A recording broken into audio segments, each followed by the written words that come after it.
오늘 말씀 그럼 시작할게요. 자, 오늘은 첫 번째 장면부터 좀 무시무시하네요. 이게 어떤 상황이냐 하면요.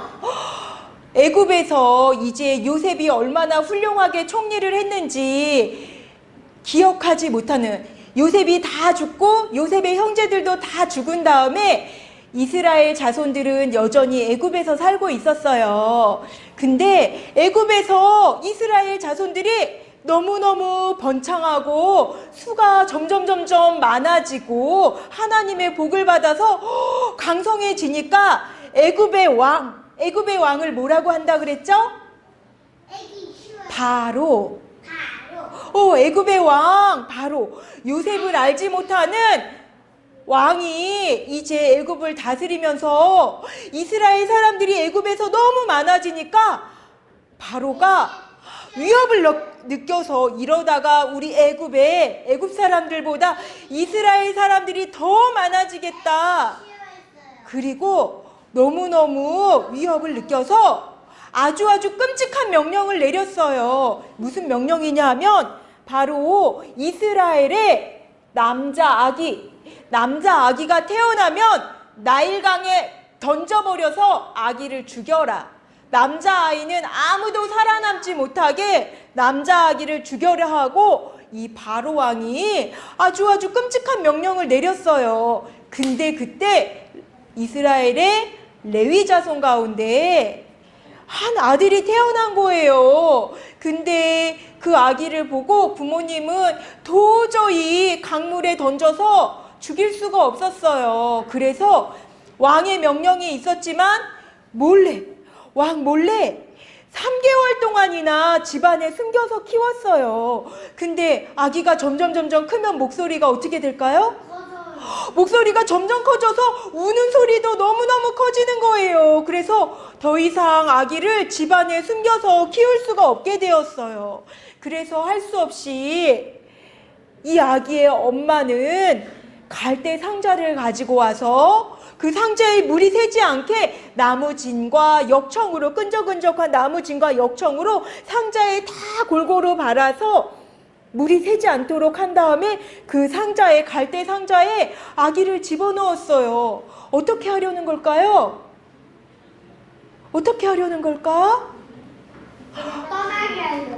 이제 더 이상 아기를 집에서 키울 수가 없으니까, 그렇다고 아기를 죽게 물에 첨벙 집어넣을 수도 없어요. 그러니까 이렇게 물이 새지 않는 갈대 상자에 아기를 넣고 뚜껑을 닫은 다음에 아기의 엄마는 간절히 하나님께 기도했어요. 하나님, 죽음으로부터 우리 아기를 지켜주세요 하고, 이 엄마는 눈물이 나지만 하나님을 의지할 수밖에 없었어요. 오직 하나님만이 이 아기를 지켜줄 수 있었기 때문이에요. 그때 이 아기의 누나 미리암도 옆에서 그것을 지켜보면서 엄마와 함께 슬퍼하고 있었어요. 그리고 갈대 숲이 있는 이 강가에 잘 배처럼 아기의 갈대 상자를 둥실둥실 띄워놓고 돌아갈 수밖에 없었어요. 근데 이 누나는 아기가 너무 걱정이 되어서 그 뒤에 숨어서 아기가 어떻게 되는지 지켜보고 있었는데, 그때 바로의 딸, 이 애굽의 공주가 시녀들과 함께 이 나일강으로 목욕하러 내려온 거예요. 근데 보니까 저 갈대숲 사이에 바구니가 있네. 그래서 시녀 보고 바구니를 가지고 오라고 해서 열어보았더니 바구니 안에 누가 있어요? 아주 작은 아기가 응애 하고 막 울고 있는 거예요. 이 아기를 보자마자 이 공주는 바로 이 아기는 이스라엘 사람이 어쩔 수 없이 이 강가에 버려둔 아기구나 하는 것을 알 수 있었어요. 왕의 명령에 따르자면 이스라엘에 있는 모든 남자 아기는 어떻게 하라 그랬어요? 죽이라고 했는데, 그럼에도 불구하고 이 아기가, 울고 있는 아기가 너무 불쌍해 보였어요. 그래서 이 바로의 딸 애굽의 공주는 이 아기를 자기의 아들로 삼아야겠다, 그렇게 마음을 먹었어요. 그러자 갈대숲 사이에서 지켜보던 아기의 누나 미리암이 얼른 공주 앞에 뛰어나와 공주님, 제가 이 아기를 위해서 젖을 먹여줄 수 있는 유모를 데리고 올까요? 하고 물었어요. 그러자 공주가 그렇게 하라고 얘기했어요. 이 미리암은 누구에게 갔을까요? 자기 엄마에게 가서 엄마 빨리 오세요 하고 공주님 앞에 아기의 엄마를 데리고 온 거예요. 하지만 공주는 그 여자가 이 아기의 엄마라는 건 알지 못했어요. 다만 이 아기는 내 아들로 삼을 것이니까 내가 값을 줄 것이니 아이가 클 때까지 젖을 먹이거라 하고 이 아기의 엄마에게 아기를 맡긴 거예요. 이 아기는 죽을 수밖에 없었어요. 이 공주가 이 나일강에서 건져내었어요. 그래서 이 공주는 아기의 이름을 모세라고 지었어요. 모세는 무슨 뜻이냐 하면 물에서 건져내었다라는 뜻이에요. 이 공주가 자기가 이 나일강가에서 이 아기를 건져내었기 때문에 모세라고 지었어요. 아기 모세는 죽을 수밖에 없었지만 하나님께서는 모세를 보호하시고 인도하셔서 바로의 왕궁, 이 모든 아기를 죽이라고 명령한 그 바로의 궁전에서 왕자와 같이 살게 된 거예요. 그래서 모세는 왕궁에서 무럭무럭 자랐어요. 그렇게 모세가 왕궁에서 자라고 있는 동안에도 바로는 이스라엘 사람들을 계속해서 학대했어요. 아주 힘든 성을 짓는 공사에 이스라엘 사람들을 모두 다 동원시켜서 일을 하게 했을 뿐만 아니라 애굽의 관리자들을 세워서 이스라엘 사람들을 어떻게 해요? 채찍으로 때리면서 아주 괴롭게 했어요. 그런데 모세가 이제 다 커서 자기 백성 이스라엘 사람들이 어떻게 지내는지 둘러보러 밖에 나갔다가 이렇게 자기의 민족 이스라엘 사람이 이렇게 채찍에 맞으면서 학대를 당하는 것을 보자 너무너무 마음에 화가 났어요. 그래서 모세가 이 애굽의 관리자를 확 밀어서 때리고 죽여버렸어요. 모세가 이 애굽의 관리자를 죽여버렸더니 이 사실을 바로가 듣게 된 거예요. 바로가 어땠을까요?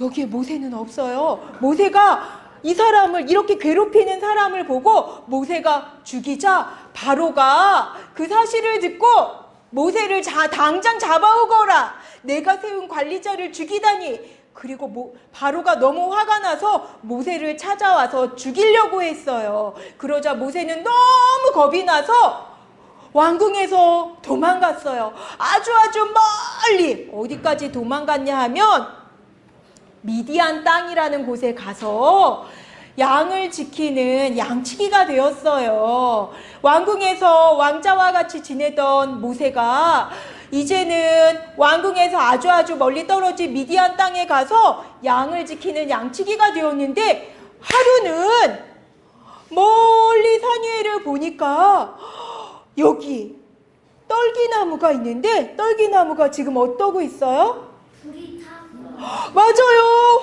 활활 불이 타오르고 있죠.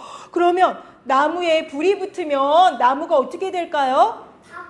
다 타서 없어지겠죠. 근데 아무리 봐도 이 나무가 불이 이렇게 붙어서 활활 불이 올라오고 있는데도 나무가 없어지지 않는 거예요. 모세가 그 광경을 보고 너무 신기해서 내가 저기 가서 저 신기한 광경을 가까이 가서 봐야겠다 하고 모세가 가까이 가자 이 불꽃 가운데에서 하나님의 음성이 들렸어요. 모세야, 네가 지금 서 있는 곳은 거룩한 땅이니 네 발에서 신발을 벗어놓아라. 나는 너의 조상 아브라함의 하나님, 이삭의 하나님, 야곱의 하나님이다. 내가 이스라엘 사람들이 고통당하는 것을 보았고 애굽의 관리자들이 이스라엘 백성들을 학대해서 그 하나님 앞에 부르짖는 소리를 내가 들었다. 그래서 나는 너를 애굽 왕 바로에게 보내어 나의 백성 이스라엘 사람들을 애굽에서 탈출시킬 것이다. 너는 바로에게 가거라 하고 모세에게 말씀하셨어요. 모세는 그 말씀을 듣고 너무너무 겁이 났어요. 왜냐하면 모세는 어떻게 했어요? 바로 왕이 모세를 잡아 죽이려고 했죠. 그래서 도망친 거죠. 근데 하나님께서 모세가 도망쳐 나온 그 바로 왕에게 가서 하나님의 말씀을 전하라고 한 거예요. 그래서 모세는 너무 무서워서 하나님, 나 같은 자가 무엇이길래, 내가 도대체 무엇이길래 내가 바로 앞에 가며 내가 이 많은 이스라엘 민족을 이끌고 나올 수 있겠습니까? 하나님, 저는 갈 수가 없어요 하고 하나님께 말했어요.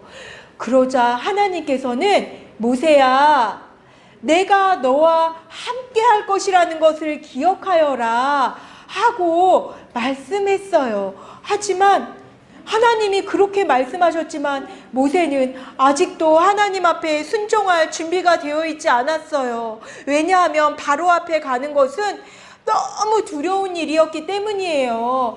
하나님, 저는 할 수 없을 것 같아요. 저보다 더 훌륭한 사람을 보내세요 하고 하나님께 말씀드렸어요. 하지만 하나님께서는 모세를 포기하지 않으셨어요. 모세를 아기 때 살려주신 분이 누굴까요?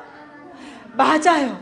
죽음 가운데서 죽을 수밖에 없는 모세를 보호해 주시고 왕자처럼 살게 해주신 분도 바로 하나님이셨기 때문에 하나님께서는 이 불꽃 가운데에서 모세에게 끊임없이 말씀하세요.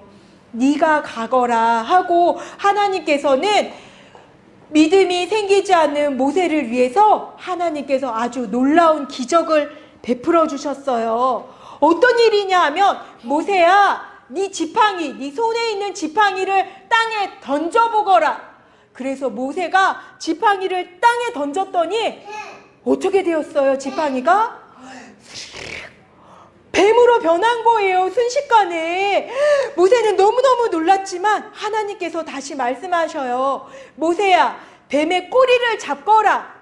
그랬더니 너무 무서웠지만 모세는 하나님 말씀에 순종해서 뱀의 꼬리를 잡았어요. 그랬더니 뱀이 다시 모세의 손에서 지팡이로 변한 거예요. 하나님이 이 놀라운 일을 모세에게 보여주시면서 모세야, 너는 이 지팡이를 들고 바로 앞에 가거라. 내가 하나님인 것을 바로와 이스라엘 사람들 앞에 보여주리라 하고 하나님께서 다시 말씀하셨어요. 그런데도 모세는 너무너무 겁이 났어요. 하나님께서 아직까지 다른 사람을 보내셨으면 좋겠다고 생각했어요. 그러자 하나님께서는 마지막으로 모세야, 걱정하지 말거라. 너의 형 아론이 너와 함께 너를 도와서 바로 앞에 같이 가서 너 대신 바로 앞에 이야기할 것이니 너는 내 말에 순종하기만 하거라. 하나님께서는 끝까지 모세를 버리지 않으시고 모세에게 말씀하신 거예요. 그래서 결국 모세는 하나님께 순종해서 다시 신발을 신고 하나님이 이적을 보여주셨던 그 지팡이를 들고 바로 앞에 가기로 결심을 하게 됐어요.